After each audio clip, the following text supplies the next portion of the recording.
Praise Lord. ദൈവത്തിന് സ്തോത്രം.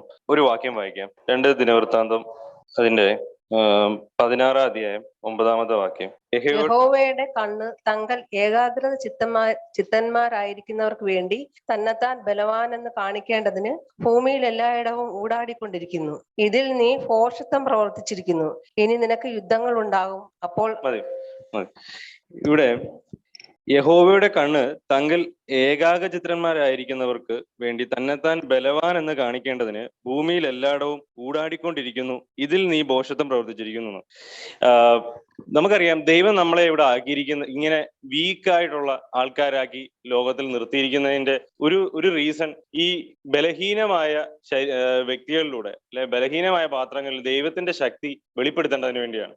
അപ്പോൾ നമ്മൾ എന്തുകൊണ്ട് വളരെ ബലഹീനമായിരിക്കുന്നു എന്നുള്ളത് ഒരു കാരണം ദൈവത്തിന്റെ ശക്തി നമ്മളിൽ വെളിപ്പെടേണ്ടതിന് വേണ്ടിയാണ് എന്നുള്ളതാണ്. ഇവിടെ വചനം പറയുന്നത്, യഹോവയുടെ കണ്ണ് തങ്ങൾ ഏകാഗ്രചിത്തന്മാരായിരിക്കുന്നവർ, തന്നിൽ മാത്രം ഏകാഗ്രത ആയിരിക്കുന്നവർക്ക് വേണ്ടി തന്നെത്താൻ ബലവാൻ എന്ന് കാണിക്കേണ്ടതിന് ഭൂമിയിൽ എല്ലായിടവും ഊടാടിക്കൊണ്ടിരിക്കുന്നു. അതായത് ദൈവം തന്നിലേക്ക് നോക്കിയിരിക്കുന്നവരുടെ അടുത്ത് കാണിക്കേണ്ടതിന് വേണ്ടി യഹോവ ദൈവത്തിന്റെ കണ്ണ് ഭൂമിയിൽ എങ്ങും ഊടാടിക്കൊണ്ടിരിക്കുന്നു എന്നുള്ളതാണ് പറയുന്നത്. ഇതിൽ നീ ഭോഷത്വം പ്രവർത്തിച്ചിരിക്കുന്നു, ഇനി നിനക്ക് യുദ്ധങ്ങളുണ്ടാവും. പലപ്പോഴും നമുക്ക് പറ്റിപ്പോകുന്നൊരു കാര്യം, നമ്മൾ ദൈവത്തിന്റെ ശക്തി അന്വേഷിക്കാൻ വലിയ മടിയുള്ളവരായി മാറുന്നത്. അതിന് നമുക്ക് പലപ്പോഴും കഴിയുന്നില്ല എന്നുള്ളത്. പ്രാർത്ഥനയിലൂടെയൊക്കെ നമ്മൾ ഉദ്ദേശിക്കുന്നത് ആ ഒരു പ്രാർത്ഥനയിലൂടെ നമുക്കൊരു ശക്തി ഉണ്ടാകും, അല്ലെ ഫാസ്റ്റിങ്ങിലൂടെ നമുക്കൊരു ശക്തി ഉണ്ടാകും, അല്ലെങ്കിൽ എന്താ പറയുന്നത്, നമ്മളുടെ തീരുമാനങ്ങളിലൂടെ ഒരു ശക്തി ഉണ്ടാവും എന്നൊക്കെയാണ് ധരിച്ചത്. പക്ഷെ ദൈവത്തിലേക്ക് ആശ്രയിച്ച് ദൈവത്തിന്റെ ശക്തി നമുക്ക് നൽകുവാൻ ആഗ്രഹിക്കുന്നു എന്നുള്ളതാണ്. നമ്മുടെ വിശ്വാസ ജീവിതത്തിൽ ആദ്യം മുതൽ തന്നെയായാലും നമ്മുടെ തെരഞ്ഞെടുപ്പിന്റെ അടിസ്ഥാനമാണേലും എല്ലാം ദൈവത്തിന്റെ ശക്തിയെ കാണിക്കാനും അവന്റെ മഹത്വത്തിനായിട്ടുമാണ് നമ്മളെ വിളിച്ച് വേർതിരിച്ചിരിക്കുന്നത്. പലപ്പോഴും നമ്മൾ നമ്മുടെ ശക്തിയിലേക്ക് നോക്കുമ്പോൾ നമ്മൾ ഒന്നെങ്കിൽ ഒരു സ്വയനീതിക്കാരായിട്ടോ അല്ലെങ്കിൽ ഡിപ്രസ്ഡ് ആയിട്ടോ മാറിപ്പോകും, അല്ലെ? യഥാർത്ഥമായ ക്രിസ്തുവിന്റെ ജീവിതം സീരിയസ് ആയിട്ട്, ആ ക്രിസ്തീയ ജീവിതം സീരിയസ് ആയിട്ട് അന്വേഷിക്കുന്ന ഒരു വ്യക്തി പലപ്പോഴും അവരിലേക്ക് നോക്കി ഡിപ്രസ്ഡ് ആകുന്നതാണ് പലപ്പോഴും കണ്ടിട്ടുള്ളത്. ഡൗൺ ആയി പോകും. എനിക്കൊന്നും കഴിയുന്നില്ല, എനിക്ക് കർത്താവിനെ വളരാൻ കഴിയുന്നില്ല, എനിക്ക് ഈ അഡിക്ഷൻസിൽ നിന്ന് മാറാൻ കഴിയുന്നില്ല, എനിക്ക് ഈ പാപ സ്വഭാവത്തിൽ നിന്ന് മാറാൻ കഴിയുന്നില്ല, എനിക്ക് പറ്റുമെന്ന് തോന്നുന്നില്ല, എന്നെ കൊണ്ട് മാറ്റാൻ കഴിയുന്നില്ല. അവൻ പറയും, ഇനിയിപ്പോ എന്നെ കൊണ്ടൊന്നും പറ്റത്തില്ലല്ലോ, അതുകൊണ്ട് ഇനിയിപ്പോ കർത്താവ് എന്തെങ്കിലും ചെയ്യട്ടെ, കർത്താവ് ചെയ്യും എന്നുള്ളത് വിട്ട് അങ്ങനെ മാറി നിൽക്കും. പക്ഷേ ഇവിടെ ഒരു ഏകാഗ്രത വേണം എന്നുള്ളതാണ് ഈ വാക്യത്തിലൂടെ നമുക്ക് കാണാൻ കഴിയുന്നത്. നമുക്കൊരു ഏകാഗ്രത, ദൈവത്തിന്റെ ശക്തി സ്വീകരിക്കാനുള്ള ഒരു അന്വേഷണം, ഒരു ത്വര, ഒരു ദാഹം എപ്പോഴും ഉണ്ടായിരിക്കണം. അത് ദൈവം നോക്കുന്നു എന്നുള്ളതാണ്. തന്റെ ശക്തി വെളിപ്പെടുത്തേണ്ടതിന് വേണ്ടി ആര് തന്നെ നോക്കുന്നു എന്നുള്ളത് ദൈവം നോക്കിക്കൊണ്ടിരിക്കുന്നു എന്നുള്ളതാണ്. ദൈവം തന്റെ ദൈവത്തിന്റെ അതിശക്തിയെ അതിനെ വെളിപ്പെടുത്തേണ്ടതിന് വേണ്ടി ആര് തന്നെ നോക്കുന്നു, ആര് തങ്കലേക്ക് ഏകാഗ്ര ചിത്തരായിരിക്കുന്നു, അവരിൽ ദൈവത്തിന്റെ ശക്തി വെളിപ്പെടുത്തുവാൻ ദൈവം ആഗ്രഹിക്കുന്നു. ഇപ്പോൾ സങ്കീർത്തനം അതിന്റെ 63-ാം അധ്യായം 1 മുതലുള്ള വാക്യം. ദൈവമേ, നീ എന്റെ ദൈവം, അധികാലത്തെ ഞാൻ നിന്നെ അന്വേഷിക്കും. വെള്ളമില്ലാതെ ഉണങ്ങി വരേണ്ട ദേശത്ത് എന്റെ ഉള്ളം നിനക്കായി ദാഹിക്കുന്നു, എന്റെ ദേഹം നിനക്കായി കാംക്ഷിക്കുന്നു. അങ്ങനെ നിന്റെ ബലവും മഹത്വവും കാണേണ്ടതിനു ഞാൻ വിശുദ്ധ മന്ദിരത്തിൽ നിന്നെ നോക്കിയിരിക്കുന്നു. നിന്റെ പ്രസൻസിൽ ഞാൻ നിന്റെ ശക്തി, നിന്റെ മഹത്വം എനിക്ക് നീ കാണിച്ചു തരേണ്ടതിന് വേണ്ടി ഞാൻ നോക്കിയിരിക്കുന്നു. ആദ്യത്തെ വാക്യത്തിൽ പറയുന്നത്, ദൈവമേ നീ എന്റെ ദൈവം, അധികാലത്തെ ഞാൻ നിന്നെ അന്വേഷിക്കുന്നു. ഞാൻ എഴുന്നേൽക്കുമ്പോഴേ ഞാൻ നിന്നെ അന്വേഷിക്കുന്നു. വെള്ളമില്ലാതെ ഉണങ്ങി വരേണ്ട ദേശത്ത് എന്റെ ഉള്ളം നിനക്കായി ദാഹിക്കുന്നു, എന്റെ ദേഹം നിനക്കായി കാംക്ഷിക്കുന്നു, നിന്റെ ശക്തിക്കായി കാംക്ഷിക്കുന്നു, നിന്റെ മഹത്വത്തിനായി കാംക്ഷിക്കുന്നു, നിന്റെ മഹത്വം എന്നിൽ ആവസിക്കേണ്ടതിന് വേണ്ടി ഞാൻ നിങ്കിലേക്ക് നോക്കുന്നു. അപ്പോൾ ഇവിടെ സങ്കീർത്തനക്കാരൻ പറയാണ്, ഞാൻ എഴുന്നേൽക്കുമ്പോഴേ നിന്റെ ശക്തി അന്വേഷിക്കുന്നു. കാരണം എനിക്ക് ജീവിക്കണമെങ്കിലും നിന്റെ ശക്തി വേണം.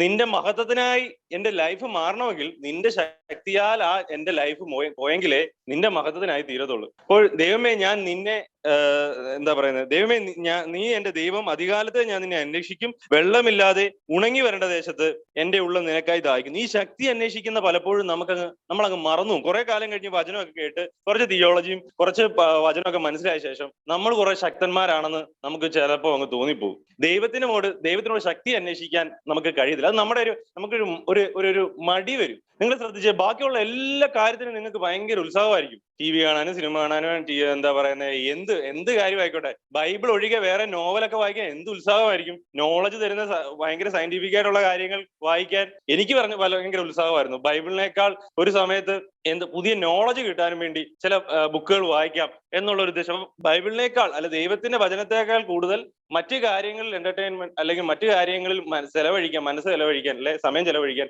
ഒരു മടിയുമില്ല. പക്ഷെ ദൈവത്തിന്റെ ശക്തി അന്വേഷിക്കാനും ദൈവത്തിന്റെ ജ്ഞാനം അന്വേഷിക്കാനും നമുക്ക് ഭയങ്കര മടിയാണ്.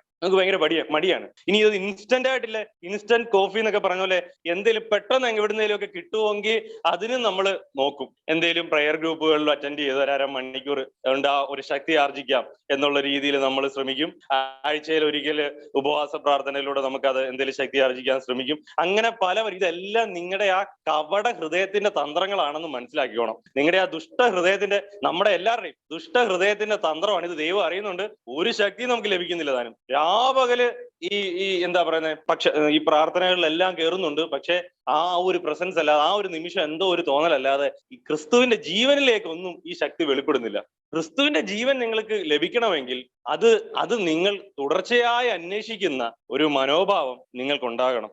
ദൈവം നിങ്ങളിൽ കരുണ കാണിക്കത്തക്ക വിധം ദൈവം നിങ്ങളിൽ പ്ലീസ്ഡ് ആണ്.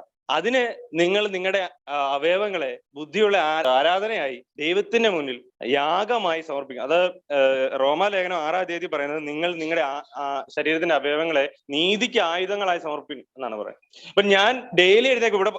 ഇവിടെ ദാവീദ് പറയാണ്, അധികാലത്തിലെ ഞാൻ എന്റെ ശരീരവും എന്റെ പ്രാണനും നിന്റെ ശക്തി അന്വേഷിക്കുന്നു.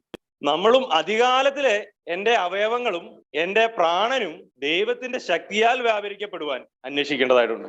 മോർണിംഗ് രാവിലെ എന്റെ ബോധം ഉണരുമ്പോൾ തൊട്ട്, ഞാൻ ഉറങ്ങി എഴുന്നേക്കുമ്പോൾ എന്റെ ബോധം ഉണർന്നു തുടങ്ങുകയാണ്. ആ നിമിഷം മുതൽ ഞാൻ ദൈവശക്തിയാൽ വ്യാപരിക്കപ്പെടേണ്ട ഒരു വെസലാണ്, ഞാൻ ഒരു പാത്രമാണ്. ദൈവത്തിന്റെ ശക്തി വ്യാപരിപ്പിക്കേണ്ടതിന് വേണ്ടി ദൈവം ലോകത്തിലാക്കിയിരിക്കുന്ന ഒരു പാത്രമാണ് ഞാൻ.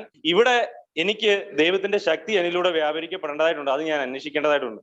അപ്പോൾ ഇവിടെ ദാവീദ് പറയുന്നത് പോലെ നമുക്ക് അങ്ങനൊരു മനോബോധം ഉണ്ടായിരിക്കേണ്ടതാണ്. അങ്ങനെ നിന്റെ ബലവും മഹത്വവും കാണേണ്ടതിന് ഞാൻ വിശുദ്ധ മന്ദിരത്തിൽ നിന്നെ നോക്കിയിരിക്കുന്നു. ദൈവത്തിന്റെ ശക്തി കാണിക്കുവാൻ വേണ്ടി തെരഞ്ഞെടുത്തിരിക്കുകയാണ്. 1 കൊരിന്ത്യ ലേഖനം, ഞാൻ മുമ്പ് പറഞ്ഞില്ല, നമ്മളിലേക്ക് നോക്കുമ്പോൾ നമ്മൾ എന്ത് ചെയ്യാണ്? ഡൗൺ ആയി പോവുകയാണ് ചെയ്യുന്നത്. നമ്മളിലേക്ക് നോക്കുമ്പോഴും ഇപ്പോഴത്തെ സമയത്തിൽ അല്ലെങ്കിൽ ഇന്ന് എന്തായിരിക്കുന്നു എന്നുള്ളൊരു കാര്യത്തിലേക്ക് നോക്കുമ്പോഴും എല്ലാം നമ്മൾ ആകെ ഡിപ്രസ്ഡ് ആകുകയാണ് ചെയ്യുന്നത്. കർത്താവിന്റെ ശക്തി, ഞാൻ കഴിഞ്ഞ ദിവസം നമ്മൾ പറഞ്ഞു, കർത്താവിന്റെ ശക്തി എന്തെന്ന് നമുക്ക് അറിയാൻ കഴിയുന്നുവെങ്കിൽ നമുക്ക് ആ ശക്തിയിൽ ഒരു പ്രത്യാശ ഉണ്ടാകണം, അല്ലെ? 1 കൊരിന്ത്യ ലേഖനം 6:14 വാക്യം, എന്നാൽ ദൈവം കർത്താവിനെ ഉയർപ്പിച്ചതുപോലെ നമ്മയും തന്റെ ശക്തിയാൽ ഉയർപ്പിക്കും.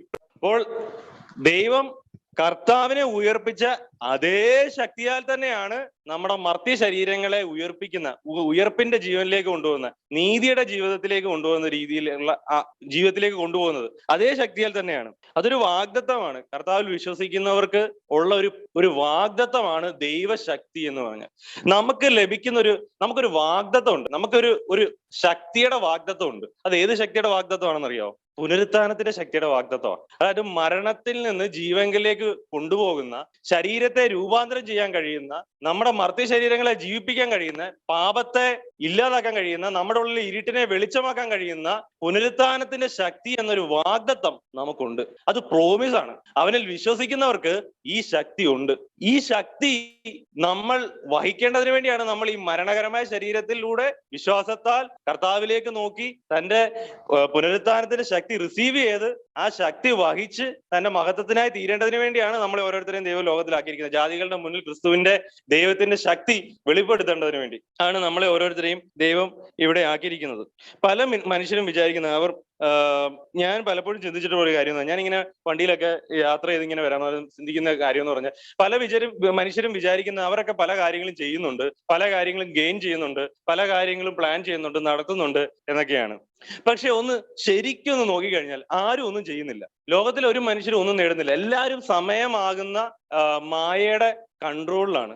എല്ലാ വ്യക്തികളെയും, ലോകത്തിൽ ഏറ്റവും വലിയ സമ്പത്ത് ഉണ്ടാക്കിയ വ്യക്തികൾ, അവരുടെയൊക്കെ പുറകിൽ ഒരു അധ്വാനം ഉണ്ടെങ്കിലും ആ അധ്വാനത്തിന്റെ പുറകിൽ അവർക്കറിയാത്ത, അവരെ നിയന്ത്രിച്ച ഒരു മായയുടെ ഒരു എലമെന്റ് ഉണ്ട്. അത് എപ്പോഴും എന്നെയും കുറെ അതിശയപ്പെടുത്തിയിട്ടുണ്ട്. എന്തുകൊണ്ട് മനുഷ്യർ, കുറച്ചുപേർ ധനികരായി വളരുന്നു, കുറച്ചുപേർ സമ്പത്തില്ലാത്ത, ഇതൊക്കെ കൺട്രോൾഡ് ആണോ? അതോ റാൻഡമായിട്ട് ഇങ്ങനെ ചില ആൾക്കാർ അങ്ങ് നന്നായി അധ്വാനിച്ചു, അവർ സമ്പത്തുള്ളവരായി. കുറച്ചു പേർ നന്നായി, ശ്രദ്ധിച്ച്, എല്ലാവരും നന്നായി അധ്വാനിക്കുന്നുണ്ട്, പക്ഷെ എല്ലാവരും ഇവരെ പോലെ ആരെയും ആകുന്നില്ല. അപ്പോൾ ഇതിനകത്തെല്ലാം ഒരു ദൈവത്തിന്റെ അദൃശ്യമായ ഒരു കൺട്രോൾ ഉണ്ട്. അപ്പോൾ ആ കൺട്രോള് എന്ന് പറയുന്നത് ഒരു മായയുടെ തലത്തിലാണ് നിൽക്കുന്നത്. അതായത് മനുഷ്യരെല്ലാവരും ഇങ്ങനെ സമ്പാദിച്ചു എന്നും നേടിയെന്നും ഒക്കെ പറയുന്നതിനകത്തും ഒരു മായയാണ്. അതെന്താണെന്ന് ഞാൻ പറയാനായിട്ട് വരികയാണ്. നമുക്കറിയാം, ലോകത്തുള്ള എല്ലാ മനുഷ്യരും സമയം എന്ന ഒരൊറ്റ കാര്യത്താൽ ലിമിറ്റഡ് ആണ്. സമയം എന്ന ഒരു കാര്യത്തിൽ എല്ലാ മനുഷ്യരും ലിമിറ്റഡ് ആണ്. എല്ലാവർക്കും ലഭിച്ചിരിക്കുന്നത് 24 hours എന്ന് പറയുന്ന സമയമാണ്. ഒരേ ദൈർഘ്യത്തിൽ പോയിക്കൊണ്ടിരിക്കുന്ന സമയമാണ് എല്ലാവർക്കും ലഭിച്ചിരിക്കുന്നത്. ഈ സമയത്തിന്റെ ഇടയിലാണ് പല ലൈഫിലുള്ള പല വ്യത്യസ്ത സാഹചര്യങ്ങളിൽ മനുഷ്യർ ജീവിച്ച് പല രീതിയിലാകുന്നത്. പക്ഷേ ഇതെല്ലാം ഒരു മായ പോലാണ് പലപ്പോഴും കിടക്കുന്നത്. കുറച്ചുപേര് ധനികരാകുന്നു, കുറച്ചുപേര് സമ്പത്ത് നേടുന്നു, കുറച്ചുപേര് നേടുന്നില്ല. എഫേസ്യ ലേഖനം അതിന്റെ 1-ാം അധ്യായം 11-ാമത്തെ വാക്യത്തിലേക്ക് വരുമ്പോൾ, അവനിൽ നാം അവകാശവും പ്രാപിച്ച് തന്റെ ഹിതത്തിന്റെ ആലോചന പോലെ സകലവും പ്രവർത്തിക്കുന്നവന്റെ നിർണയപ്രകാരം. ആ വാക്യമാണ് ശ്രദ്ധിക്കേണ്ടത്. തന്റെ ഹിതത്തിന്റെ ആലോചന പ്രകാരം സകലവും പ്രവർത്തിപ്പിക്കുന്നവന്റെ. അപ്പോൾ ഈ സകലവും ആരുടെ ഹിതത്തിന്റെ ആലോചന പ്രകാരം പ്രവർത്തിക്കുന്നു എന്നാ പറയുന്നത്? ദൈവത്തിന്റെ ഹിതത്തിന്റെ ആലോചന പ്രകാരം പ്രവർത്തിക്കുന്നു എന്നാണ് പറയുന്നത്. അതായത് സകലവും എല്ലാം ഒരൊറ്റ ഹിതത്തിന്റെ ആലോചന പ്രകാരം നടക്കുന്നു. അതെന്താണ് ആ ഹിതം? ആ ഹിതം 9-ാമത്തെ വാക്യത്തിൽ പറയുന്നു, അവനിൽ താൻ മുൻനിർണയിച്ച തന്റെ പ്രസാദത്തിന് തക്കവണ്ണം തന്റെ ഹിതത്തിന്റെ മർമ്മം അവൻ നമ്മോട് അറിയിച്ചു. അത് സ്വർഗത്തിലും ഭൂമിയിലുള്ളതും എല്ലാം പിന്നെയും ക്രിസ്തുവിൽ ഒന്നായി ചേർക്കുക എന്നിങ്ങനെ കാലസമ്പൂർണതയിലെ വ്യവസ്ഥയ്ക്കായിക്കൊണ്ട് തന്നെ. അപ്പോൾ ഈ ഒരു ഒറ്റ കാര്യമാണ് ട്രൂത്ത്, റിയാലിറ്റി എന്ന് പറഞ്ഞു കഴിഞ്ഞാൽ. ഇതിനു വേണ്ടിയാണ് ഇന്ന് ലോകത്തായിരിക്കുന്ന ഈ മായ എല്ലാം നിറഞ്ഞിരിക്കുന്നത്. ഇതെല്ലാം മായയാണ്. ഇതെല്ലാം നിറഞ്ഞിരിക്കുന്നതും എന്തിനു വേണ്ടിയാണ്? ഈ ഒരൊറ്റ കാര്യത്തിന് വേണ്ടിയാണ്. ഒരു കാര്യം മാത്രമാണ് സത്യം എന്ന് പറഞ്ഞു കഴിഞ്ഞാൽ എന്താണ്? എഫേസ്യ ലേഖനം, ദൈവത്തിന്റെ ഹിതത്തിന്റെ പ്രകാരം ദൈവം എല്ലാം ചെയ്യുന്നു. ദൈവത്തിന്റെ ഇഷ്ടം പോലെ അവൻ എല്ലാം ചെയ്യുന്നു, അവന്റെ ഇഷ്ടത്തിന് ചെയ്യുന്നു എന്നാണ് പറയേണ്ടത്. സങ്കീർത്തനം അതിന്റെ 115:3 ഒന്ന് വായിക്കാവോ? നമ്മുടെ ദൈവമോ സ്വർഗത്തിലുണ്ട്, തനിക്ക് ഇഷ്ടമുള്ളതൊക്കെയും അവൻ ചെയ്യുന്നു. അവന്റെ ഇഷ്ടം ഉള്ളതൊക്കെയും അവൻ ചെയ്യുന്നു. ദാനിയേൽ പ്രവാചകന്റെ പുസ്തകം 4-ാം അധ്യായം അതിന്റെ 35-ാമത്തെ വാക്യം, അവൻ സർവ്വഭൂവാസികളെയും നാസ്തിയായി എണ്ണുന്നു, സ്വർഗീയ സൈന്യത്തോടും ഭൂവാസികളോടും ഇഷ്ടം പോലെ പ്രവർത്തിക്കുന്നു. അവന്റെ കൈ തടുപ്പാനോ നീ എന്ത് ചെയ്യുന്നു എന്ന് അവനോട് ചോദിപ്പാനോ ആർക്കും കഴിയില്ല. അവന്റെ ഇഷ്ടം പോലെ കാര്യങ്ങൾ ചെയ്യുന്നു. ദൈവത്തിന്റെ ഇഷ്ടത്തിന് കാര്യങ്ങൾ ചെയ്യുന്നു. 1 യോഹന്നാൻ 5:14 വാക്യം, അവന്റെ ഇഷ്ടപ്രകാരം നാം എന്തെങ്കിലും അപേക്ഷിച്ചാൽ അവൻ നമ്മുടെ അപേക്ഷ കേൾക്കുന്നു. ഇപ്പോഴാണ് അവൻ എന്തപേക്ഷയാണ് കേൾക്കുന്നത്? അവന്റെ ഇഷ്ടപ്രകാരം നാം അപേക്ഷിക്കുന്നത് എന്തും അവൻ നമുക്ക് ചെയ്തു തരും എന്നാണ് പറയുന്നത്. അപ്പോൾ ദൈവം എന്തേ ചെയ്യുന്നുള്ളൂ? ദൈവത്തിന്റെ ഇഷ്ടം മാത്രമേ ചെയ്യുന്നുള്ളൂ. ദൈവത്തിന്റെ ഇഷ്ടം ചെയ്യുന്നതിന് ദൈവം നമ്മളെയും കൂടെ ചേർത്തിരിക്കുന്നത് തന്നെ വലിയ കാര്യം. ദൈവത്തിന്റെ ഇഷ്ടമായ വലിയ പ്ലാനിലേക്ക് അവൻ നമ്മളെയും കൂടെ ചേർത്തിട്ടുണ്ടല്ലോ. ഈ ഒന്നുമില്ലാത്തവരെയും കൂടെ ദൈവം കൂട്ടിച്ചേർത്തിട്ടുണ്ടല്ലോ. അത് തന്നെ വലിയ കാര്യമാണ്, അല്ലെ? അതുപോലെ സഭാപ്രസംഗി അതിന്റെ 12-ാം അധ്യായം അവസാന വാക്യം, സഭാപ്രസംഗി എല്ലാം മായ മായ മായ മായ എന്ന് പറഞ്ഞിട്ട് അവസാനം ഒരു കൺക്ലൂഷനിലേക്ക് എത്തുകയാണ്. എന്താണ് മനസ്സിലാക്കേണ്ടത്? വലിയ ജ്ഞാനമുള്ള കാര്യങ്ങളെല്ലാം പറഞ്ഞു കഴിഞ്ഞ് ശലോമോൻ വളരെ ഒരു സിമ്പിൾ ആയ ഒരു കാര്യത്തിലേക്കാണ് വന്ന് കൺക്ലൂഡ് ചെയ്യുന്നത്. ഒന്ന് വായിക്കാവോ? സഭാപ്രസംഗി 12:13 ഞാൻ വായിക്കാം. എല്ലാറ്റിന്റെയും സാരം കേൾക്കുക, ദൈവത്തെ ഭയപ്പെട്ട് അവന്റെ കൽപ്പനകളെ പ്രമാണിച്ചു കൊള്ളുക, അതാകുന്നു സകല മനുഷ്യർക്കും വേണ്ടുന്നത്. അവന്റെ ഇഷ്ടം ചെയ്യുക എന്നുള്ളതാണ് ഏറ്റവും ബെസ്റ്റ്. അതാകുന്നു സകല മനുഷ്യർക്കും വേണ്ടുന്നത്. അതല്ലാതെ പ്രത്യേകിച്ച് ഒന്നുമില്ല. ബാക്കിയുള്ളതെല്ലാം അവന്റെ ഇഷ്ടം അവൻ ചെയ്തെടുക്കേണ്ടതിന് വേണ്ടി ആക്കി വെച്ചിരിക്കുന്നു എന്നുള്ളതാണ്. അപ്പോൾ ലോകത്തില് ദൈവം ഒരു മായയെ വിരിച്ചിരിക്കുന്നു. എന്താണ് ആ മായ? ലോകത്തിന്റെ ഗ്ലോറിയാണ് ആ മായ. നമ്മൾ വിചാരിക്കും ലോകത്തിന്റെ അധിപൻ പിശാചാണ്. ഈ പിശാചൊക്കെ ഇതൊക്കെ ചെയ്യണമെങ്കിൽ ആരുടെ കൺട്രോൾ വേണം? ദൈവത്തിന്റെ കൺട്രോൾ ഇല്ലാതെ ഒന്നും നടക്കത്തില്ല. ദൈവത്തിന്റെ സോവറിറ്റിയുടെ കീഴിലാണ് ഇതെല്ലാം നടക്കുന്നത്. പിശാചിനാൽ ഇന്ന് കെട്ടിപ്പൊക്കിയിരിക്കുന്ന മനുഷ്യന്റെ നന്മതിന്മകളുടെ ഫലമായിട്ട് ഇന്ന് കെട്ടിപ്പൊക്കിയിരിക്കുന്ന ഈ മായ, ഇത് ദൈവം ലോകത്തിൽ വെച്ചിരിക്കുന്നത് ഇത് എന്തിനു വേണ്ടിയാണ്? ഈ മായ വിരിച്ചിരിക്കുന്നു. എന്തിന്? മനുഷ്യരെ ഈ മായയുടെ ഇടയിലാണ് യാഥാർത്ഥ്യമായത് സഭ മാത്രം കാണുന്നത്. ലോകത്തിൽ ദൈവം വിരിച്ചിരിക്കുന്ന ഈ ലോകത്തിന്റെ ഗ്ലോറി ലോകത്തിന്റെ ഗ്ലോറി എന്ന് പറഞ്ഞു കഴിഞ്ഞാൽ ഈ മായയാണ്. ഒരൊറ്റ നിമിഷം ലോകത്തിൽ മുഴുവൻ നമ്മൾ ചിന്തിച്ചു നോക്കിയേ, ഒരു മായ ദൈവം വിരിച്ചു വെച്ചിരിക്കുകയാണ്. പക്ഷേ ദൈവം ഈ മായയുടെ ഇടയിൽ ശ്രേഷ്ഠമായത് എന്ത്, യാഥാർത്ഥ്യമായത് എന്ത് എന്ന് ദൈവത്തിന്റെ സഭയ്ക്ക്, ദൈവത്തിന്റെ മക്കൾക്ക് മാത്രം വെളിപ്പെടുത്തുന്നു. ദൈവത്തിന്റെ മക്കൾക്ക് മാത്രം അവൻ എന്താണ് യാഥാർത്ഥ്യം എന്ന് വെളിപ്പെടുത്തുന്നു. ബാക്കിയുള്ളവരെല്ലാം കാണുമ്പോൾ ഇതൊരു മായ എന്നുള്ള തലത്തിലേക്ക് മാത്രമേ എത്തുന്നുള്ളൂ. ഒരു മനസ്സിലാക്കാൻ കഴിയാത്തൊരു തലത്തിൽ മാത്രമേ എത്തുന്നുള്ളൂ. അപ്പോൾ ദൈവത്തിന്റെ ജനം മാത്രം ഈ യാഥാർത്ഥ്യത്തെ കാണുന്നു എന്നുള്ളതാണ്. എങ്ങനെയാണ് കാണുന്നത്? ദൈവവചനത്തിലൂടെ കാണുന്നു. അപ്പൊ ഈ ലോകത്തിലെ ധനികരും സമ്പത്തുള്ളവരും ക്രൂരന്മാരും എല്ലാവരും നിൽക്കുന്നത്, അല്ലെങ്കിൽ ഈ ലോകത്തിലെ ധനികന്മാരെല്ലാം നിൽക്കുന്നു. നിങ്ങൾ നോക്കിക്കോ, ഇതെല്ലാം നിൽക്കുന്നത് എന്തിനു വേണ്ടിയാണെന്നറിയാവോ? ഇവരെ എല്ലാം നിർത്തിയേക്കുന്ന ദൈവമാണ്. ഇവരെ എല്ലാം ദൈവം നിർത്തിയിരിക്കുന്നത് ദൈവത്തിന്റെ മഹത്വം, തിരുഹിതത്തിന്റെ ആ പ്രവൃത്തിയുടെ ഭാഗമായിട്ടാണ് ഇവരെ എല്ലാം നിർത്തിയിരിക്കുന്നത്. ഈ മായയുടെ രാജാക്കന്മാരായിട്ട് അവരെ എല്ലാം ഇങ്ങനെ നിർത്തിയിരിക്കുന്നത് ദൈവത്തിന്റെ തിരുഹിതം നടക്കേണ്ടതിന് വേണ്ടി, ആ തിരുഹിതത്തിന്റെ പ്രവൃത്തിയുടെ അടിസ്ഥാനത്തിൽ ആണ് ഇതെല്ലാവരും എല്ലാം നിർത്തിയിരിക്കുന്നത്. എഫേസ്യ ലേഖനം 1:11 അടിസ്ഥാനത്തിലാണ് ഇതെല്ലാം നിലനിൽക്കുന്നത്. അവനിൽ നാം അവകാശവും പ്രാപിച്ച് തന്റെ ഹിതത്തിന്റെ ആലോചന പ്രകാരം സകലവും പ്രവർത്തിക്കുന്നു. ഈ സകലത്തിന്മേലും തന്റെ ഹിതത്തിന്റെ ആലോചനയാണ് ആയിരിക്കുന്നത്. അപ്പോൾ ഈ ലോകത്തിന്റെ ഗ്ലോറിയുടെ ഉന്നത സ്ഥാനത്തിരിക്കുന്ന എല്ലാവരും ഈ ദൈവത്തിന്റെ ഹിതത്തിന്റെ ഭാഗമായിട്ടാണ് അവരവരുടെ ദുഷ്ടത കാണിക്കുന്നതും ദൈവത്തിന്റെ ഹിതത്തിന്റെ ഭാഗമായിട്ടാണ്. അവരുടെ ദുഷ്ടതയാണ് ക്രിസ്തുവിലൂടെയുള്ള ദൈവത്തിന്റെ നീതി എന്താണെന്ന് വെളിപ്പെടുത്തുവാൻ നമുക്ക് എന്താ പറയുന്നത്, ഒരു ടൂളായിരിക്കുന്നത്. അവരുടെ ലോകത്തിന്റെ ദുഷ്ടതയുടെയും കപടതയുടെയും മുമ്പിലാണ് നമ്മൾ ജ്യോതി തേജസ്സുകളെ പോലെ, ഈ വക്രതയുള്ള തലമുറയുടെ നടുവിൽ ജ്യോതി തേജസ്സുകളെ പോലെ ആയിരിക്കുന്നത്. അപ്പോൾ ദൈവം ഇങ്ങനെയൊക്കെ ആക്കി വെച്ചിരിക്കുന്നു. അവർ വിചാരിക്കുന്നു അവരെന്തോ ഗെയിൻ ചെയ്യുന്നു, അവരെന്തോ നേടുന്നു, അവരെന്തോ സമ്പത്തുണ്ടാക്കുന്നു. പക്ഷേ അവർ നാശം തന്നെയാണ് കൊയ്യുന്നത്. അത് ദൈവത്തിന്റെ കൺട്രോളിൽ തന്നെയാണ്. ദൈവമാണ് അങ്ങനെ ആക്കിയിരിക്കുന്നത്. ഒന്നും അറിയുന്നില്ല. അവരെല്ലാം ഈ മായയുടെ കീഴിലായിരിക്കുന്നു. അതുകൊണ്ട് സമ്പത്തിന് വേണ്ടിയും ധനത്തിന് വേണ്ടിയും ലോകത്തിന്റെ പുറയിൽ ഓടുന്ന ഇന്ന് വിശ്വാസികളുമായുള്ളവരെ ഈ സമ്പത്തും ധനവും ലോകത്തെ ശിക്ഷിക്കേണ്ടതിന് വേണ്ടി ദൈവം അവർക്ക് വെച്ചിരിക്കുന്നതാണ്. ലോകത്തെ ന്യായം വിധിക്കേണ്ടതിന് വേണ്ടി ദൈവം വെച്ചിരിക്കുന്നതാണ്. അവരുടെ നാശത്തിന് കാരണമായിരിക്കുന്നതാണ് ആ ഗ്ലോറി, ആ മായ എന്ന് പറഞ്ഞു കഴിഞ്ഞാൽ. നമുക്ക് വേണ്ടി ദൈവം സ്വർഗത്തിൽ നിത്യമായത് തേജസ്സുള്ളതുമായ ക്രിസ്തുവിലുള്ള ധനം ദൈവം സ്വർഗത്തിൽ സൂക്ഷിച്ചു വെച്ചിരിക്കുന്നു എന്ന പത്രോസിന്റെ ലേഖനത്തിൽ പറയുന്നത്. അവന്റെ ശക്തിയിൽ സൂക്ഷിച്ചു വെച്ചിരിക്കുന്നു എന്നാണ് പറയുന്നത്. അപ്പോൾ അത് നമുക്ക് വേണ്ടിയുള്ളതാണ്. ഇത് നമ്മൾ കാണുന്നില്ല. ദൈവം ലോകത്തിനെ വിധിക്കേണ്ടതിന് വേണ്ടി ലോകത്തിന് കൊടുത്ത ഗ്ലോറിയാണ് നമ്മൾ കാണുന്നത്. ലോകത്തെ ശിക്ഷിക്കേണ്ടതിന് വേണ്ടി ദൈവം ലോകത്തിന് വെച്ച ഗ്ലോറിയും മഹത്വമാണ് നമ്മൾ കാണുന്നത്. യഥാർത്ഥ തേജസ് നമുക്ക് കാണാൻ കഴിയുന്നില്ല. അത് എന്തുകൊണ്ടാണെന്നറിയോ? അതിന്റെ ഒരു പ്രശ്നം എന്ന് പറഞ്ഞു കഴിഞ്ഞാൽ നമ്മൾ അവന്റെ വചനം അറിയുന്നില്ല, അവനെ അറിയുന്നില്ല, അവന്റെ ഹൃദയം അറിയുന്നില്ല എന്നുള്ളതാണ്. വളരെ സിമ്പിൾ ആയിട്ടുള്ള ഒരു ആൻസർ ആണ് അതിനുള്ളത്. നമുക്ക് അവനെ അറിയാൻ കഴിയുന്നില്ല എന്നുള്ളതാണ്. അവന്റെ ഹൃദയം അറിയാൻ കഴിയുന്നില്ല എന്നുള്ളതാണ് അതിന്റെ കാരണം. ദൈവവചനം എന്ത് പറയുന്നു എന്നുള്ളത് നമുക്ക് കാണാൻ കഴിയുന്നത്, ദൈവം എന്ത് നമ്മളോട് പറയുന്നു എന്നുള്ളതും ഇതൊക്കെ എന്തിനിങ്ങനെ സൃഷ്ടിച്ചിരിക്കുന്നു എന്നും നമുക്ക് കാണാൻ കഴിയുന്നില്ല, മനസ്സിലാക്കാൻ കഴിയുന്നില്ല. അപ്പോൾ ഈ ശ്രേഷ്ഠമായത് നമ്മൾ എങ്ങനെ കാണുന്നത്? Through word of God. ദൈവത്തിന്റെ വചനത്തിലൂടെ, ദൈവത്തിന്റെ ആത്മാവിനാൽ ആണ് നമ്മൾ ഈ ക്ലാരിറ്റി കിട്ടുന്നത്. നിങ്ങൾ പരിജ്ഞാനത്തിന്റെ വചനം സംബന്ധിച്ച് നിങ്ങൾക്ക് ഇച്ചിരി ഗ്രാഹ്യ കുറവാണോ? നിങ്ങൾ ഒരു ബ്ലറായിട്ടായിരിക്കും കുറെ കാര്യങ്ങൾ കാണുന്നത്. ക്രിസ്തുവിനെയും കാണുന്നത് ബ്ലറായിട്ടായിരിക്കും, ക്ലാരിറ്റി ഉണ്ടാകത്തില്ല. ക്രിസ്തുവിന്റെ തേജസ് സംബന്ധിച്ച് നിങ്ങൾ ബ്ലറായിട്ടൊരു വിഷൻ ആയിരിക്കും കാണുന്നത്. എന്തൊക്കെയോ കാണുന്നുണ്ട്, പക്ഷെ ക്ലാരിറ്റി ഇല്ല, ബ്ലറാണ്. ക്രിസ്തുവിനെ അറിയത്തില്ല. നിങ്ങളുടെ കാഴ്ച കൂടുതൽ ക്ലാരിറ്റി ഉള്ളതാകണമെങ്കിൽ നിങ്ങൾ ദൈവവചനത്തെ സംബന്ധിച്ച് കൂടുതൽ ഉണർവുള്ളവർ, വെളിച്ചത്തിലിരിക്കുന്നവരായിരിക്കും, ദൈവവചനത്തിന്റെ വെളിച്ചത്തിലിരിക്കുന്നവരായിരിക്കും. എന്നാലേ ക്ലാരിറ്റി കിട്ടത്തുള്ളൂ. കർത്താവിനെ പറ്റിയുള്ളതും കർത്താവിന്റെ തേജസ്സിനെ പറ്റിയുള്ള കാര്യത്തിൽ ക്ലാരിറ്റി കിട്ടത്തുള്ളൂ.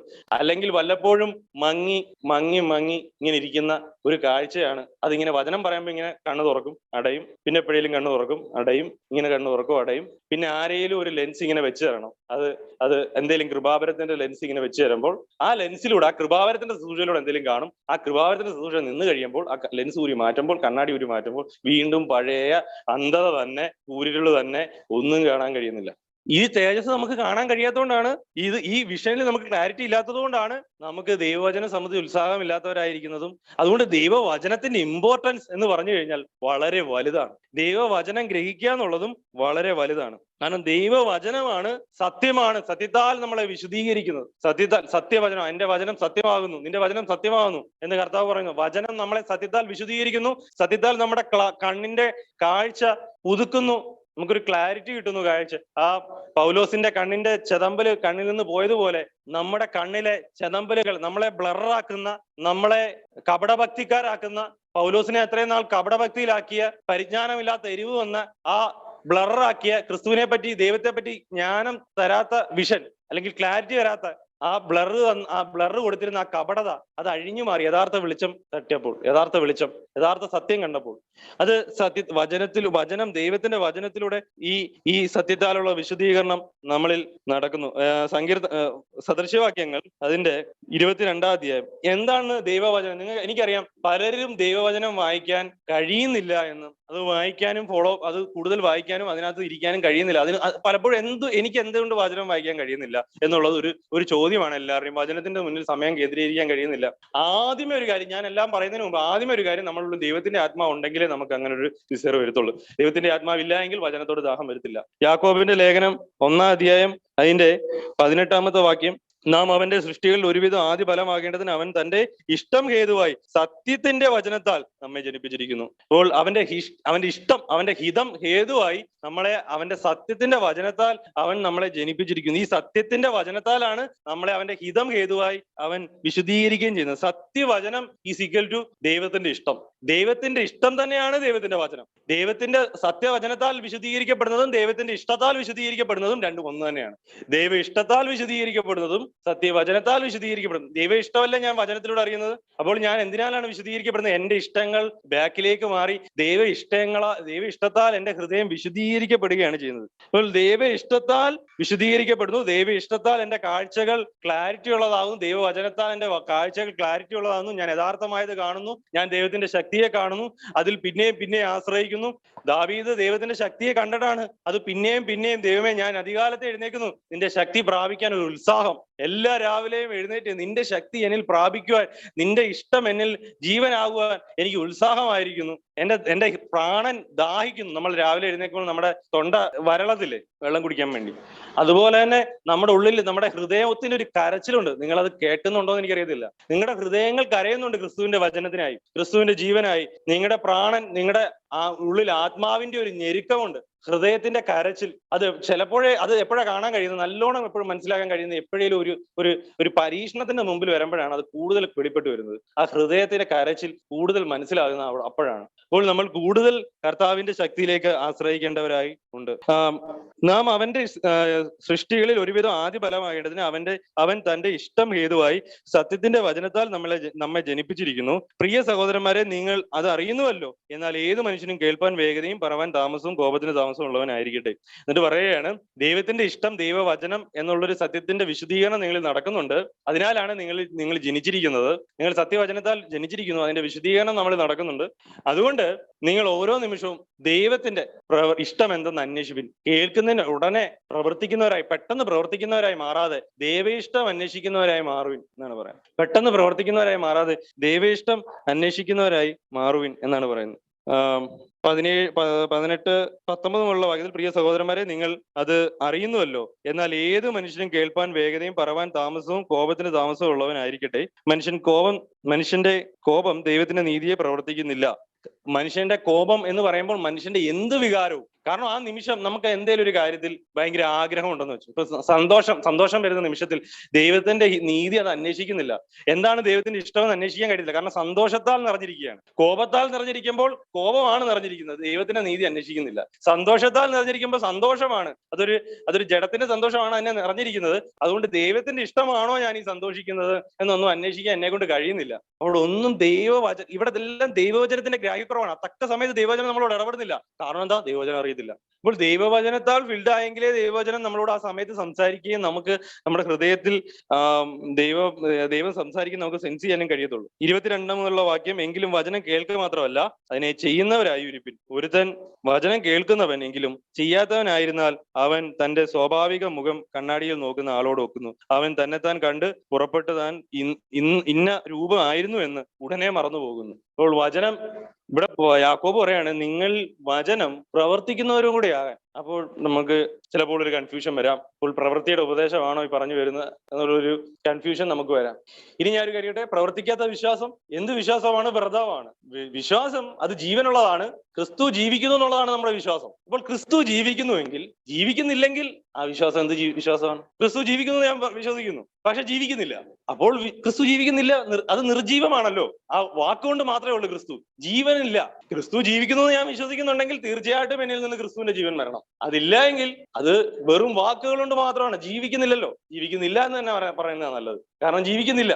അതുകൊണ്ടാണ് ഇവിടെ പറയുന്നത് 25-ാമത്തെ വാക്യത്തിൽ പറയുന്നത്, സ്വാതന്ത്ര്യത്തിന്റെ തികഞ്ഞ ന്യായപ്രമാണം ഒറ്റുനോക്കി അതിൽ നിലനിൽക്കുന്നവനോ കേട്ടു മറക്കുന്നവനല്ല, പ്രവൃത്തി ചെയ്യുന്നവനായി താൻ ചെയ്യുന്നതിൽ ഭാഗ്യവാനാകും. എന്താണ് സ്വാതന്ത്ര്യത്തിന്റെ തികഞ്ഞ ന്യായപ്രമാണം? അത് ആ പ്രമാണം എന്ന് പറഞ്ഞാൽ ക്രിസ്തു നമ്മളിൽ ജീവിക്കുന്നു എന്നുള്ളതാണ്. സ്വാതന്ത്ര്യത്തിന്റെ പ്രമാണം എന്ന് പറഞ്ഞാൽ അത് ക്രിസ്തു നമ്മളിൽ ജീവിക്കുന്നു എന്നുള്ളതാണ്. ഗലാത്യ ലേഖനം 5-ന്റെ 1-ാം വാക്യം. സ്വാതന്ത്ര്യത്തിനായിട്ട് ക്രിസ്തു നമ്മെ സ്വതന്ത്രരാക്കി, ആകയാൽ അതിൽ ഉറച്ചു നിൽപ്പിൻ, അടിമ നോഹത്തിൽ പിന്നെയും കുടുങ്ങരുത്. ക്രിസ്തുവിലുള്ള സ്വാതന്ത്ര്യം, ഇതാണ് സ്വാതന്ത്ര്യത്തിന്റെ പ്രമാണം. ഇത് ക്രിസ്തുവിന്റെ ആത്മാവിനാലുള്ള സ്വാതന്ത്ര്യമാണ്. ആത്മാവ് നമുക്കുള്ളിൽ ഉണ്ടെങ്കിലോ അവന്റെ ആത്മാവ് ആത്മാവിന്റെ സ്വാതന്ത്ര്യം നമുക്കുണ്ട് എന്ന് കൊരിന്ത്യ ലേഖനത്തിൽ പറയുന്നുണ്ട്. സ്വാതന്ത്ര്യത്തിന്റെ പ്രമാണം എന്ന് പറഞ്ഞു കഴിഞ്ഞാൽ ക്രിസ്തുവിന്റെ ആത്മാവിലൂടെ നമുക്കുണ്ടാകുന്ന ആ ലൈഫാണ്, ആ പ്രമാണമാണ് സ്വാതന്ത്ര്യത്തിന്റെ പ്രമാണം. അപ്പോൾ അത് നമ്മളിൽ ഉണ്ട് എങ്കിൽ നമ്മൾ പ്രവർത്തിക്കുന്നവരായിരിക്കും. ക്രിസ്തുവിന്റെ ജീവൻ നമ്മൾ ഉണ്ടെങ്കിൽ തീർച്ചയായും അതിന്റെ ജീവന്റെ പ്രവൃത്തികൾ നമ്മളിൽ വെളിപ്പെട്ടു വരും. അപ്പോൾ അത് എങ്ങനെ ഉണ്ടാകുന്നു? ക്രിസ്തുവിന്റെ ജീവന്റെ പ്രവൃത്തികൾ ദൈവത്തിന്റെ വചനത്തിന്റെ പ്രവൃത്തിയിലൂടെയും by Holy Spirit through word of God. ദൈവത്തിന്റെ വചനത്തിന്റെ പ്രവൃത്തിയിലൂടെ എന്നിൽ വചനമാണ് നിവൃത്തിയായിക്കൊണ്ടിരിക്കുന്നത്. അപ്പോൾ ഞാൻ എഡിഫൈ ആകുന്നതും എന്നിൽ നിവർത്തിച്ചുകൊണ്ടിരിക്കുന്നതും എന്ത് തന്നെയാണ്? വചനമാണ്. കാരണം വചനം ഈസിക്കലി ദൈവത്തിന്റെ ഇഷ്ടമാണ്. ദൈവത്തിന്റെ ഇഷ്ടം എന്നിൽ നിവർത്തിച്ചുകൊണ്ടിരിക്കുകയാണ്. വചനം ജഡമായി തീർന്നതാണ് ലോകത്തിലേക്ക് വന്നത്. വചനം നിവൃത്തിയാകുമ്പോൾ ക്രിസ്തു തന്നെയാണ് എന്നിൽ നിവൃത്തിയാകുന്നത്. ക്രിസ്തുവിന്റെ ലൈഫാണ് എന്നിൽ നിവൃത്തിയാകുന്നത്. അവിടെയാണ് എനിക്ക് ക്ലാരിറ്റി കിട്ടുന്നത്. കൂടുതൽ ക്ലാരിറ്റി, എനിക്ക് മുന്നോട്ടുള്ള കാഴ്ച കൂടുതൽ ബ്ലർ അല്ലാതെ ക്രിസ്തുവിനെയും മുന്നോട്ടുള്ളതും കൂടുതൽ ക്ലാരിറ്റിയോടെ എനിക്ക് കാണാൻ കഴിയുന്നത് ഈ വചനത്താൽ ഞാൻ സത്യത്താൽ വിശുദ്ധീകരിക്കപ്പെടുമ്പോഴാണ്. അതുകൊണ്ടാണ് കർത്താവ് അവസാനം പ്രാർത്ഥിച്ച ഏറ്റവും പ്രധാനപ്പെട്ട പ്രാർത്ഥനകളിൽ ഒന്നായിരുന്നു, ഇവരെ സത്യത്താൽ വിശുദ്ധീകരിക്കണമേ എന്ന്. നിന്റെ വചനം സത്യമാകുന്നു. യാക്കോബിന്റെ ലേഖനം 1-ാം അധ്യായം തന്നെ അതിന്റെ 21-ാമത്തെ വാക്യത്തില്, ആകയാൽ എല്ലാ അഴുക്കും ദുഷ്ടതയുടെ ആധിക്യവും വിട്ട് നിങ്ങളുടെ ആത്മാക്കളെ രക്ഷിപ്പാൻ ശക്തിയുള്ളതും ഉൾനട്ടതുമായ വചനം സൗമ്യതയോടെ കൈക്കൊള്ളുവിൻ. നിങ്ങളുടെ ആത്മാക്കളെ രക്ഷിപ്പാൻ ശക്തിയുള്ളതും ഉൾനട്ടതുമായ വചനം സൗമ്യതയോടെ കൈക്കൊള്ളുവിൻ. വചനം സൗമ്യതയോടെ കൈക്കൊള്ളുവിൻ. നിങ്ങളുടെ ആത്മാക്കളെ രക്ഷിപ്പാൻ, നമ്മുടെ ആത്മാക്കളെ രക്ഷിക്കുന്നത് through word of God, by ദൈവത്തിന്റെ ആത്മാവിന്റെ ശക്തിയാൽ. ഇത് രണ്ടും കൂടെയാണ്. അതുകൊണ്ടാണ് കർത്താവ് പറഞ്ഞ, ഞാൻ നിങ്ങളോട് പറഞ്ഞ വചനം ആത്മാവും ജീവനുമാകുന്നു എന്ന് പറഞ്ഞ്. ആ വചനത്താൽ നിങ്ങൾ ശുദ്ധീകരിക്കപ്പെട്ടിരിക്കുന്നു എന്ന് കർത്താവ് ശിഷ്യന്മാരോട് പറയുന്നുണ്ട്. അപ്പോൾ ഈ വചനം നമ്മൾ ഗ്രഹിക്കുകയും വായിച്ചുകൊണ്ടിരിക്കുകയും വായിക്കുന്നത് ദൈവത്തിന്റെ ആത്മാവിലുള്ള ആശ്രയത്തിലായിരിക്കണം. ആ ആത്മാവിന്റെ മനോബോധം, ആ ബോധം നമുക്കുണ്ടാകണം. അല്ലാതെ നമ്മൾ എന്ത് മനോബോധത്തോടെ വായിക്കും? നമ്മൾ അറിവ് ചീർക്കാനാണോ, അല്ലെങ്കിൽ എന്തെങ്കിലും പ്രസംഗിക്കാനും വേണ്ടിയാണോ, അല്ലെങ്കിൽ 4 പേർ അല്ലെങ്കിൽ എന്തെങ്കിലും കാര്യത്തിന്റെ ഡൗട്ട് ക്ലിയർ ചെയ്യാൻ വേണ്ടിയാണോ? ഇതൊന്നും അല്ലാതെ ജീവൻ വേണ്ടതിന് വേണ്ടി, ഒരു ശക്തി, കർത്താവിന്റെ ജീവന്റെ ശക്തി വേണ്ടതിന് വേണ്ടി അത് ആശ്രയിച്ചുകൊണ്ട് ആ ബോധത്തോടെ നമ്മൾ വചനത്തോട് സമീപിക്കുകയും വചനം വായിക്കുകയും ചെയ്യുമ്പോൾ ദൈവത്തിന്റെ ആത്മാവിനാൽ ആ വചനം നമ്മൾ ജീവനാകുകയും അത് ദൈവത്തിന്റെ ക്രിസ്തുവിനെ ഉയർപ്പിച്ച അതേ ശക്തി നമുക്ക് വാഗ്ദത്തമായി ഇരിക്കുന്ന ആ ശക്തിയാൽ തന്നെ നമ്മൾ വിശുദ്ധീകരിക്കപ്പെടുകയും ക്രിസ്തുവിന്റെ സദൃശ്യത്തിലേക്ക് രൂപാന്തരപ്പെടുകയും നമുക്ക് രൂപാന്തരം ഉണ്ടാകുകയും നമ്മൾ ക്രിസ്തുവിനാൽ നടത്തപ്പെടുകയും ചെയ്യും. അപ്പോൾ സകലത്തിനും മേലും നമുക്ക് അവന്റെ ശക്തിയിലുള്ള ഒരു വെളിപ്പെടുത്തലുകളും കാണും. ഞാൻ ഇങ്ങോട്ട് വരാൻ നേരം കഴിഞ്ഞ ദിവസം ഒരാൾ ചോദിച്ചു, നമ്മൾ ബൈബിള് ടീച്ച് ചെയ്തുകൊണ്ട് നമ്മൾ ബൈബിള് യോഹന്നാന്റെ സുവിശേഷം നടന്നുകൊണ്ടിരിക്കുന്ന സമയത്ത് യേശുക്രിസ്തുവിനെ പിടിച്ചോണ്ട് പോകാൻ നേരം, അപ്പൊ യേശുക്രിസ്തുവിനെ പിടിച്ചോണ്ട് പോകാൻ നേരം കുറെ സോൾജേഴ്സ് അവര് കർത്താവിനെ പിടിക്കാനായിട്ട് വരാൻ നേരം, ഭടന്മാര് കർത്താവിനെ പിടിക്കാനായിട്ട് വരാൻ നേരം ഇവർ പുറകോട്ട് നിലത്ത് വീണെന്നാണ് യോഹന്നാന്റെ സുവിശേഷം 18-ാം അധ്യായത്തിൽ പറയുന്നത്. അപ്പോൾ എനിക്കൊരു കൺഫ്യൂസ്ഡ് ആയി ഇങ്ങനെ ഇരിക്കുമായിരുന്നു. അതിനകത്ത് വലിയ ക്ലാരിറ്റി ഒന്നുമില്ല. ദൈവത്തിന്റെ ശക്തിക്ക് ഒരു പ്രത്യേകതയുണ്ട്. അത് നമ്മൾ വിചാരിക്കുന്നതല്ല. അത് കർത്താവ് ജസ്റ്റ് ഒന്ന് കാണിച്ചതാണ്. തന്നെ ആർക്കും തൊടാൻ കഴിയത്തില്ല തന്റെ ആ ശക്തി വെളിപ്പെടുത്തി കഴിഞ്ഞാൽ. ജസ്റ്റ് തനിക്ക് എല്ലാവരെയും തന്റെ ദേഹത്ത് പോലും തൊടാൻ കഴിയത്തില്ല. അവിടെ ആ ബാഗിലൂടെ നിലത്ത് വീഴുന്നത് നമുക്ക് അവിടെയാണ് കാണാൻ കഴിയുന്നത്.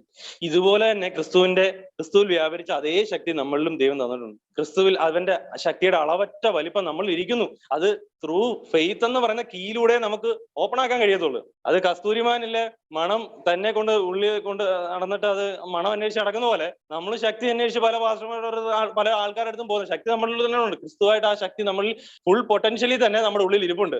അത് നമുക്ക് ഫെയ്ത്തിനാലേ ഓപ്പൺ ആക്കാൻ കഴിയൂ. അവനിൽ ആശ്രയിക്കും തോറും അത് ഓപ്പൺ ആക്കി വിടുന്നത് ദൈവം തന്നെയാണ്. അത് ഇങ്ങനെ നമ്മളെ ട്രാൻസ്ഫോം ചെയ്ത് നമ്മളെ ക്രിസ്തുവിന്റെ സദൃശ്യത്തിലേക്ക് മാറ്റിക്കൊണ്ടേയിരിക്കും. ദൈവത്തിന്റെ ശക്തി പലപ്പോഴും നമ്മുടെ മുന്നിലും പ്രവർത്തിക്കുന്നുണ്ട്. ഇത് എനിക്ക് പറയാമെന്ന് അറിയത്തില്ല. ഞാൻ ഇന്ന് വരാൻ ഇച്ചിരി ലേറ്റ് ആയിട്ടാണ് വന്നത്. സാധാരണ കരുനാഗപ്പള്ളി ഇന്ന് ഇങ്ങോട്ട് വരാൻ നേരം അവിടെ ട്രാഫിക് ഭയങ്കര ബ്ലോക്കാ. ഞാൻ വിചാരിച്ചു ഇന്ന് നല്ല ലേറ്റ് ആവും, കാരണം അവിടെ നല്ല ബ്ലോക്കാണ്, റോഡ് പണിയൊക്കെ നടക്കുകയാണ്. സാധാരണ വണ്ടികൾ ഹോൺ അടിച്ചാൽ പോലും മാറത്തില്ല. പക്ഷേ ഇന്ന് ഞാൻ നോക്കുമ്പോൾ എന്റെ വണ്ടി പോകുന്നു, രണ്ട് സൈഡിലേക്കും വണ്ടികൾ മാറുകയാണ്. അപ്പൊ ഞാൻ ഒരു നിമിഷത്തേക്ക് ഒന്ന് അതിശയിച്ചു, ഇതെന്താണ് ഈ നടക്കുന്നത്? കാരണം രണ്ട് സൈഡിലേക്ക് അത്ഭുതമാണ്, എത്ര ഹോൺ അടിച്ചാലും വണ്ടി മാറ്റത്തില്ല. അപ്പോഴ് അവർ ഈ വലിയ കാറുമായിട്ട് പോകുന്നവര് ഒന്ന് റോഡ് നിറഞ്ഞു നിന്ന് കഴിഞ്ഞാൽ ടൂ വീലേഴ്സിനൊന്നും പോകാൻ പറ്റത്തില്ല. അപ്പോഴേ ഇവരിങ്ങനെ വണ്ടി നിറഞ്ഞു. പക്ഷെ ഞാൻ നോക്കുമ്പോൾ ഇല്ല, രണ്ട് സൈഡിലോട്ട് വണ്ടി നടുക്ക് ഒരു സ്കൂട്ടർ പോകാൻ പാത ഇങ്ങനെ ഒരുക്കി വെച്ചേക്കാണ്. അപ്പോഴേ ഞാൻ ദൈവത്തിന് നന്ദി പറഞ്ഞത്, കാരണം ദൈവത്തിന്റെ ശക്തി അത് എല്ലാ ഇടങ്ങളും വ്യാപരിക്കും. നമ്മൾ വിചാരിക്കുന്ന പോലല്ല. ഞാൻ അവിടെ ഒരു പൊട്ടനെ പോലെ നിൽക്കേണ്ടതായിട്ടുണ്ട് ആ ശക്തി മനസ്സിലാക്കണമെങ്കിൽ. അല്ല ഞാൻ ഭയങ്കര ജ്ഞാനിയായിട്ട് നിന്ന് കഴിഞ്ഞാൽ അതിപ്പം ചിലപ്പോൾ ട്രാഫിക് ഇന്ന് ഇച്ചിരി സമയം ഇച്ചിരി ഒഴിഞ്ഞു കിട്ടിയതായിരിക്കും, അല്ലെങ്കിൽ ഞാൻ ഇച്ചിരി ലേറ്റായിട്ട് ഇറങ്ങിയോണ്ട് പൊതുവേ ട്രാഫിക് ഈ സമയത്ത് ചിലപ്പോൾ ഞാൻ ഇറങ്ങാത്തോണ്ടായിരിക്കും ഈ സമയത്ത് ട്രാഫിക് കുറവായിരിക്കും എന്നൊക്കെ ചിന്തിച്ചൂടെ? പക്ഷെ നമ്മുടെ ബുദ്ധിയിൽ നമ്മൾ ചിന്തിച്ചു കഴിഞ്ഞാൽ ഈ ശക്തി നമുക്ക് മനസ്സിലാക്കാൻ കഴിയത്തില്ല. ദൈവം നമ്മളെ എവിടൊക്കെ ചെറിയ മൈന്യൂട്ടായിട്ട് പോലും ദൈവത്തിന്റെ ശക്തി നമ്മുടെ ലൈഫിൽ വെളിപ്പെടുന്നുണ്ട്. അവിടെ നമ്മൾക്ക് വേണ്ടിയാണ് ദൈവം അവിടെ ശക്തി പ്രവർത്തിക്കുന്നത്. പല ആൾക്കാരുടെയും വില്ലിനെ ദൈവം ക്ലോസ് ചെയ്യുന്നതായിട്ട് എനിക്ക് പലപ്പോഴും തോന്നുന്നു. ഇത്രയും ആൾക്കാരുടെ വില്ലിനെ ദൈവം എന്ത് ചെയ്ത് ബ്ലോക്ക് ചെയ്തില്ലേ? ദൈവം അതല്ലേ ഞാൻ പറയുന്നത്, നീതി നിവൃത്തിയാകണം. എല്ലാവരുടെയും വില്ലിനെ ക്രോസ് ചെയ്തുകൊണ്ട് നമ്മുടെ രാജ്യം സ്ഥാപിക്കാനല്ല ദൈവം നോക്കുന്നത്. പക്ഷേ ദൈവം മറ്റുള്ളവരുടെ വില്ലിനെ കൺട്രോൾ ചെയ്യുന്നുണ്ട്. നമുക്കിതെല്ലാം കാണാൻ കഴിയുന്നുണ്ട്. നമ്മുടെ ലൈഫിൽ മൈന്യൂട്ടായിട്ട് ശ്രദ്ധിച്ചു കഴിഞ്ഞാൽ ദൈവത്തിന്റെ ശക്തി ഇവിടെ എല്ലാം വെളിപ്പെടുന്നത് നമുക്ക് കാണാൻ കഴിയും. ദൈവത്തിന്റെ അധികമായ ശക്തിയാണ് നമുക്ക് വാഗ്ദത്തമായിരിക്കുന്നത്. വാഗ്ദത്തം എന്ന ദൈവശക്തിയെ പറ്റി നമ്മൾ സുബോധമുള്ളവരായിരിക്കണം. ആ ശക്തി നമുക്ക് ദൈവം വെച്ചിട്ടുണ്ട്. ആ ശക്തിയാൽ നിങ്ങളുടെ അഡിക്ഷൻ ആയാലും നിങ്ങളുടെ പ്രശ്നങ്ങൾ എന്ന് ഉദ്ദേശിക്കുന്നത് ഭൗതികമായ പ്രശ്നങ്ങളല്ല. ഞാൻ മുമ്പ് പറഞ്ഞതുപോലെ ദൈവത്തിന്റെ ഇഷ്ടപ്രകാരമുള്ളത് ദൈവം നടത്തി തരുമെന്നാണ് പറയുന്നത്, അല്ലെ? അവന്റെ ഹിതത്തിന്റെ ഇഷ്ടത്തിന്റെ പ്രകാരമുള്ള അപേക്ഷകൾ അവൻ നടത്തി തരും. ക്രിസ്തു നമ്മളിൽ ജീവനാകേണ്ടതിന് വേണ്ടി അവൻ നമ്മളിൽ വലിയ വീര്യപ്രവർത്തികൾ തന്നെ ചെയ്യും. അതിനുവേണ്ടി അവന്റെ അധികമായ ശക്തി നമ്മളിൽ നിക്ഷേപിച്ചിരിക്കുന്നു. അത് തന്റെ പുത്രൻ നമ്മളിൽ വെളിപ്പെടേണ്ടതിന് വേണ്ടിയാണ്. ജാതികൾ ദൈവശക്തി പുത്രനെ വെളിപ്പെടുത്തുന്ന ക്രിസ്തുവിനെ ദൈവപുത്രന്മാരെ പാപികളിലൂടെ ഉണ്ടായി വരുന്ന, ഇരുട്ടിൽ നിന്ന് വെളിച്ചമുണ്ടായി വരുന്ന ദൈവശക്തി ജാതികൾ അനേകർ കാണേണ്ടതിന് വേണ്ടി ദൈവം നമ്മളിലൂടെ അത് പ്രവർത്തിക്കും. ദൈവം ആ ശക്തി നമ്മളിൽ നൽകുമാറാണ്. ഗലാത്യ ലേഖനത്തിൽ പറയുന്നത്, നിങ്ങളിടയിൽ വീര്യപ്രവർത്തികൾ ചെയ്തവൻ, അല്ലെ? ന്യായപ്രമാണത്തിന്റെ നിവൃത്തിക്ക് നിങ്ങളിടയിൽ വീര്യപ്രവർത്തികൾ ചെയ്തവൻ എന്ന് പറയുമ്പോൾ എന്ത് വീര്യപ്രവർത്തിയും കൂടെയാണ് അത്? നീതിയുടെ നിവൃത്തീകരണം എന്നുള്ള വലിയ വീര്യപ്രവൃത്തി. ഒരു അത്ഭുതം നടക്കുന്നതിനേക്കാൾ ഏറ്റവും വലിയ ശ്രേഷ്ഠമായ അത്ഭുതം ദൈവത്തിന്റെ പുത്രനെ പോലെ നമ്മളെ രൂപാന്തരപ്പെടുത്തുന്നതാണ് ഏറ്റവും വലിയ അത്ഭുതം. ആ ശ്രേഷ്ഠമായ ശക്തി നമുക്ക് വേണ്ടി ദൈവം വാഗ്ദത്തമാക്കി വെച്ചിരിക്കുന്നു. അത് നമുക്ക് ലഭിക്കാനും അത് നമുക്ക് ചോദിക്കാനും ഉള്ള അവകാശം നമുക്കുണ്ട്. ക്രിസ്തുവിനെ പോലെ നമ്മളെ മാറ്റേണ്ടതിന് വേണ്ടിയുള്ള ദൈവശക്തിക്ക് വേണ്ടി അപേക്ഷിക്കുവാൻ ഉള്ള അവകാശം ദൈവം നമുക്ക് തന്നിട്ടുണ്ട്. ദൈവം നമ്മളെ അതിന്റെ ശക്തിയാൽ രൂപാന്തരപ്പെടുത്തട്ടെ. ദൈവം അനുഗ്രഹിക്കട്ടെ. സ്തോത്രം.